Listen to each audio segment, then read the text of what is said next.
বিয়ের আগে জিমে আসলে বলতাম যে একদিন বউকে নিয়ে জিম করব। আজ সেই দিন এসেই গেল। দেবস্মিতার জন্য এটা জীবনের প্রথম জিম ওয়ার্কআউট, আর আমার জন্য আজ একটি নতুন অভিজ্ঞতা, নিজের পার্টনারকে গাইড করা। Life partner, by the way. Workout শুরুর আগে আমরা খুব ভালোভাবে ওয়ার্ম আপ এবং স্ট্রেচিং করে নিচ্ছি, কারণ যে কোনো ওয়ার্কআউটের ইনজুরি এড়াতে এবং বডির ফ্লেক্সিবিলিটি পেতে ওয়ার্ম আপ এবং স্ট্রেচিং করা খুবই গুরুত্বপূর্ণ। যারা জিমে নতুন তাদের জন্য স্ট্রেচিং করাটাও অনেকটা ডিফিকাল্ট মনে হবে, কিন্তু ধীরে ধীরে প্র্যাকটিস করলে কিছুদিন পর তাদের বডির ফ্লেক্সিবিলিটি বেড়ে যাবে এবং তারা খুব সহজেই স্ট্রেচিং এবং ওয়ার্ম আপ করতে পারবে। আজ রুটিন অনুযায়ী আমাদের লোয়ার বডি পার্টস ট্রেন করব, তাই লোয়ার পোর্শনকে স্ট্রেচিং করায় আমরা বিশেষ গুরুত্ব দিচ্ছি। একইভাবে যেদিন যে মাসেলগুলোকে আমরা ট্রেন করব তার আগে সেই মাসেলগুলোকে ভালোভাবে স্ট্রেচ করা উচিত।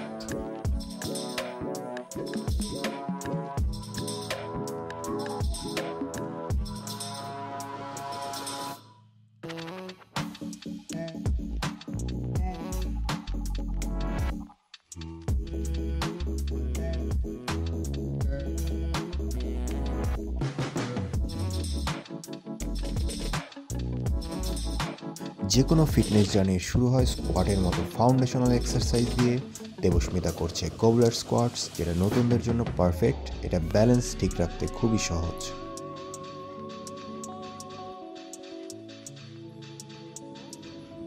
আমি পারফর্ম করছি বারবেল স্কোয়াট ওয়েট প্লেট দিয়ে 6 রেপিটেশনস এবং 5টা সেট আমি পারফর্ম করব।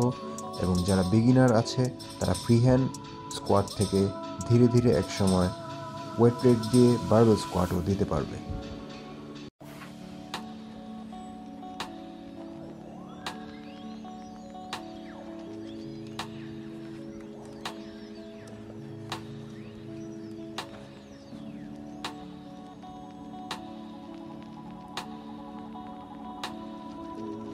আমাদের পরবর্তী workout glute bridge weight plate ছাড়া ফ্রি হ্যান্ড দিয়ে, এবং এটা বিগিনাররা সহজেই করতে পারবে, যা গ্লুট মাসেলকে আরও দৃঢ় এবং ব্যালেন্স ঠিক রাখতে সহায়তা করবে। আমি এখন পারফর্ম করছি রোমানিয়ান ডেডলিফট। এই ডেডলিফটে আমি 4 সেট এবং 10 রেপস করে প্রতিটি সেটে পারফর্ম করব। এখন দেবস্মিতা পারফর্ম করছে লেগ প্রেস। এটা হ্যামস্ট্রিং এবং গ্লুট মাসেলে কাজ করবে, এবং এই লেগ প্রেসে সে 3 সেট পারফর্ম করবে, প্রত্যেকটা 10 রেপস করে।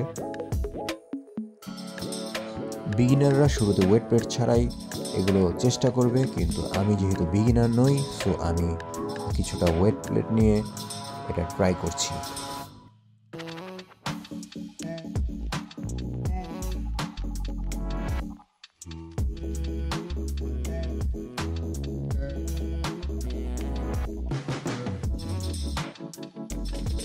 এখন আমি যে এক্সারসাইজটা করছি এটার নাম হচ্ছে বুলগেরিয়ান স্প্লিট স্কোয়াট। এটি একটি ইউনিল্যাটারাল লোয়ার বডি এক্সারসাইজ, যেটা টার্গেট করে হচ্ছে কোয়াড, গ্লুট, হ্যামস্ট্রিং এবং কোর মাসেলকে। এটা আমাদের লেগের স্ট্রেংথ এবং ব্যালেন্স এবং অলসো মোবিলিটি বাড়াতে অনেক ভালো কাজ করে। এখন আমি পারফর্ম করছি সিটেড কাফ রেইজ। এটা কাফ মাসেলকে টার্গেট করে।